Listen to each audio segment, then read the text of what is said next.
وراثت اس کا حق ہے جبکہ جہیز اس کا حق نہیں ہے. میرا ایک سوال ہو رہا ہے آپ سے، کیا لڑکی والوں کے گھر پر جو باراتوں کا جانا اور وہاں جا کے کھانے وغیرہ کھانا، کیا یہ اسلام میں اس کی کوئی گنجائش ہے؟ دیکھیے آپ نے بہت اچھا سوال کیا ہے، اور عام طور پر یہ دیکھا جاتا ہے کہ سب سے پہلی چیز تو یہ سمجھ لیں کہ لفظ بارات قرآن حکیم میں یہ جو بارات ہماری ہے اس کے متعلق تو کہیں ہے نہیں. اور اگر سورہ توبہ کا دوسرا نام بارات ہے جس کے معنی ہے بیزاری کے، اس کا معنی اس بارات میں تو فٹ ہوتا نہیں. تو یہ بارات کا لفظ ہی اپنے آپ میں ایک نیا ہے. مزید یہ کہ آپ کہہ رہے ہیں کہ لڑکی والوں کے گھر کھانا، تو دیکھیے لڑکی والوں کے گھر کوئی خوشی کا ماحول نہیں ہوتا ہے. ان کے گھر سے تو ایک ان کی جگر کا ٹکڑا جا رہا ہے، یعنی کہ وہ شخص، وہ لڑکی جو 18 20 22 سال ان کے گھر میں پلی بڑی ہے، چھوٹی چھوٹی خوشیاں اور ہر چیز اس نے دیکھی ہے، اب ایک انجان گھر میں وہ دے رہا ہے. پتہ نہیں بیل منڈے چلے گی نہیں چلے گی، کیا معاملہ بیٹھے گا کیا نہیں بیٹھے گا. اس کے باوجود ہمارا یہ معاملہ ہے کہ ہم اس کو دیتے ہیں. لیکن ایسے موقع پر چونکہ اس کا خوشی کا معاملہ نہیں ہے، اس کے گھر پہ جا کر مرغ مسلم کھانا، متنجن کھانا، یہ ایک غلط بات ہے. چونکہ یہ بھی ایک ایسی رسم ہے کہ لوگ کہتے ہیں کہ بھائی اس کا ہم کھا کر آئے اس کو ہم کھلانا پڑے گا، تو یہ تو یکسر ختم ہونا چاہیے. سمیلنوں کے حوالے سے اس کے اندر جیسا کہ آرکو صاحب نے بیان کیا ابھی کہ دراصل یہ تو کمیٹی ان کو کھلا رہی ہے. نہ تو آرکو صاحب کی بچی کا نکاح ہو رہا ہے، نہ ان کے بچے کا نکاح ہو رہا ہے. نکاح تو آپ کیا ہو رہا ہے، یہ کمیٹی آپ کو 11 روپے میں بھی 100 آدمی کھانا کھلائیے. اس کے علاوہ اگر آپ اپنی عزت کے لیے کچھ عزت نفس کے لیے کچھ بڑی کیٹیگری میں جا رہے ہیں، وہاں پر بھی یہ کمیٹی سیم چیزیں آپ کو دے رہی. میں آرکو صاحب سے سوال اور کروں گا، مسلمانوں کی ترقی کے لیے کیا رسم و رواج کا ختم ہونا بہتر رہے گا؟ دیکھیے ہم نے ابھی ایک مہم چلائی ہے، اور ہم نے ہماری سماج میں، منصوری سماج میں خاص طور سے 7 پاڑے ہیں، اور 7 پاڑوں کے پنچ پٹیل جنہیں کہا جاتا ہے، ہم نے ان کو یہاں اکٹھے کیے ہیں، اور تقریباً 125-150 لوگ اس میں شرکت کیے. اور ہم نے ان کے سامنے یہ بات رکھی کہ آپ ہی لوگوں کی وجہ سے یہ رسم رواج زندہ ہے. اگر آپ لوگ چاہیں تو یہ رسم رواج بہت آسانی سے بہت جلد سماج میں ختم ہو سکتا ہے. اور سماج ہمارا جب رسم رواج ختم ہو جائیں گے، اور جو بد خرچی سے لاکھوں کروڑوں روپیہ جو سماج کا ہر سال خرچ ہو رہا ہے، اگر وہ بچ جاتا ہے تو آپ اپنے گھر میں ایک بچہ ڈاکٹر بنا سکتے ہیں، انجینئر بنا سکتے ہیں، اور آپ IAS بنا سکتے ہیں، IPS بنا سکتے ہیں. اپنی بچی کو جو ہے آپ اچھی تعلیم دلا کر، اس کو جو ہے اچھی شکشا دلا کر اونچے درجے تک پہنچا سکتے ہیں. ہر گھر میں ایک پڑھا لکھا قابل انسان بن سکتا ہے. اس لیے کہ کوئی بھی شادی، غریب سے غریب بھی 4-5 لاکھ روپیہ تو معمولی بات ہے کہ وہ خرچ کر دیتا ہے. اور جیسے ہی شادی پہ خرچ کرتا ہے، اس کے بعد اگر اس کا بچہ جو پڑھ رہے ہیں چھوٹے، وہ جب فیس مانگتے ہیں کہ آج اسکول میں فیس منگائی ہے، تو ان کے پاس فیس دینے تک کے پیسے نہیں ہوتے. اور بعض گھر تو ہم نے ایسے دیکھے ہیں کہ ایک شادی کے بعد ان کے بچوں کی پڑھائی بند ہو جاتی ہے. اس میں ایک چیز اور ہے کہ جس کے گھر میں 3 لڑکیاں ہیں یا 4 لڑکیاں ہیں، اس نے 50,000 لاکھ روپیہ رکھ کے ایک کی شادی کری، دوسرے کی شادی کری، دوسرے کا قرضہ بھی چوکتا نہیں ہے، تیسری جوان ہو رہی ہوتی ہے. ایسے میں اگر اس شخص کا انتقال ہو جائے، اگر اس شخص کا انتقال ہو جائے تو وہ تو پریوار جو ہے پورا قرضے میں چلا جاتا ہے. تو یہ سیدھا بوجھ اس کے اوپر پڑتا ہے. کم کرو جی. دراصل بات تو صحیح یہی ہے کہ جو لوگ قرض لے کر کے شادیاں کر رہے ہیں، وہ اپنی آپ کو ایک طریقے سے گڈھے میں ڈال رہے ہیں. اور ہم نے ابھی جب سماج کی میٹنگ کی تھی تو وہاں ان لوگوں نے بہت سارے سوالات ہمارے سامنے ڈالے، اور انہوں نے کہا صاحب آپ تو بہت کچھ ایسی باتیں کہہ رہے ہیں، اور آپ کی باتوں سے ہمیں بھی لگتا ہے کہ یہ سب کچھ اچھا ہے، لیکن ہو کیسے سکتا ہے؟ میں نے 50 سال تک لوگوں کا کھایا ہے. آج جب میری بچی کی میں شادی کروں گا اور میں لوگوں کو نہیں بلاؤں گا تو بتائیے سماج مجھے کیا کہے گا؟ ہم نے اس کے بارے میں ان کو سمجھانے کی کوشش کی کہ بھائی دیکھیے، آپ نے، میں سمجھتا ہوں کہ آپ کے یہاں گھر میں ضرور کسی نہ کسی کا حقیقہ باقی ہوگا. تو آپ شادی کے دن، بچی کے شادی کے دن کھانا نہ کریں. شادی کے بعد اب بچے کا یا آپ کے گھر میں سے کسی ممبر کا حقیقہ نہیں ہے تو آپ حقیقے نام پر شادی کا بجائے اس میں تقویٰ کیجیے، تاکہ اس میں ان لوگوں کو بلائیے، اپنے رشتے داروں کو بلائیے. تو کم سے کم یہ ثابت ہو گیا کہ شادی کے لیے کھانا ضروری نہیں ہے. شادی کو بغیر کھانے کے کیا جائے. حالت یہ ہے آج ہمارے سماج میں، مسلم سماج میں، کہ پہلے تو بہت کم پاپولیشن تھی، رشتے داریاں کم تھی، تو 100 200 300 400 500 لوگوں تک کھانے کا نظم ہوتا تھا. آج جن کے یہاں 500 لوگوں کا نظم ہوتا تھا، ان خاندانوں میں 2 4 4 ہزار آدمی ایک وقت میں کھانے کے لیے بیٹھتے ہیں. اصغر صاحب، میں آپ سے سوال کروں گا کہ شادی کی جو ایکچوئل عمر ہے وہ کس حد تک ہونی چاہیے؟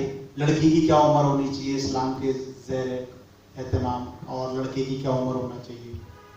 دیکھیے، شریعت نے تو اس کے جو بتائے ہیں، اس کے بلوغت کے بعد ہی اس کی عمر ہو جاتی ہے شادی کی. جو ہمارے جو قانون ہے اس کے اندر 18 سال رکھی ہوئی ہے. 18 سال بھی ایک اچھی عمر ہے. دیکھیے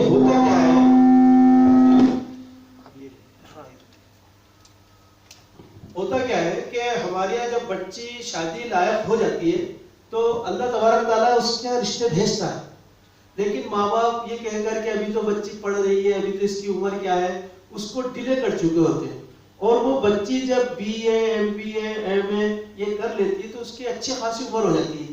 اب وہ بچی 2-4 MA BEd تو کر لیتی ہے، لیکن وہ 2-4 بچے پیدا نہیں کر سکتی. اس کا دوسرا اثر یہ پڑتا ہے سماج پر کہ چونکہ وہ اتنی پڑھ لکھ گئی ہے تو اس کے برابر اس کی اسی ایسے تعلیم یافتہ نوجوانوں سے ملتے نہیں ہیں. لہذا امت کا نقصان ہو رہا ہے. لڑکی کی شادی کی بہترین عمر 20 سال ہے، اور اس کے بعد جو بھی دن اس کا گزر رہا ہے وہ اس کے لیے اس کی جوانی کی موت ہے. کیونکہ دیکھیے آپ کچھ کہیں؟ جی میں یہ معلوم کرنا چاہوں گا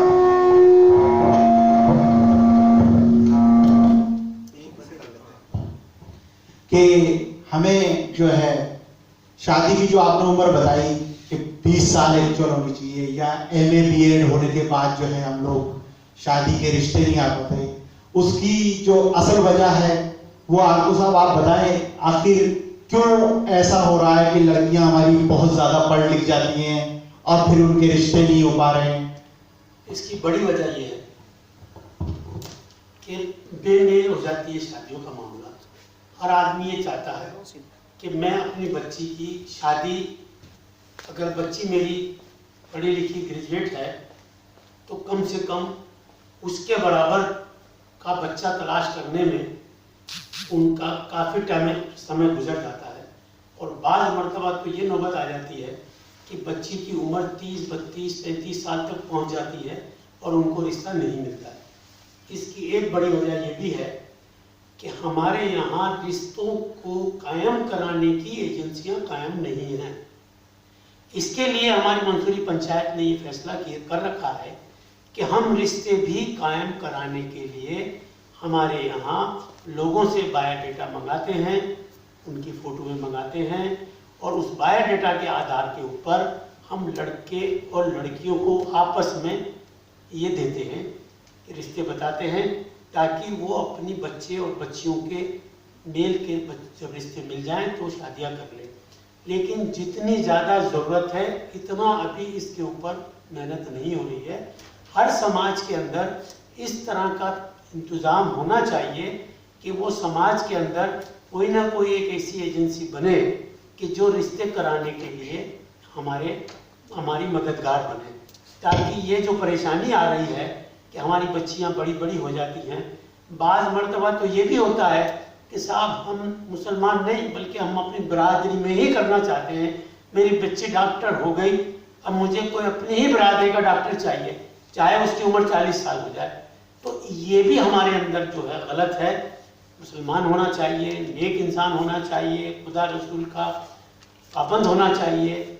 ان باتوں کو ہمیں دیکھنا چاہیے، بلکہ ہم ان کو نہ دیکھ کر صرف یہ دیکھتے ہیں کہ ہماری اس کے یہاں بلڈنگ کتنی بڑی ہے، وہ کیسے خاندان کا آدمی ہے، چاہے اس کے یہاں اسلام کا چلن، اسلام پر پابندی باقی ہے یا نہیں ہے، اس کی پرواہ نہیں کرتے. یہ بہت غلط طریقہ ہے. حضرت صاحب میں آپ سے سوال کروں گا، اللہ کے نبی صلی اللہ علیہ وسلم نے رشتوں کے لیے کیا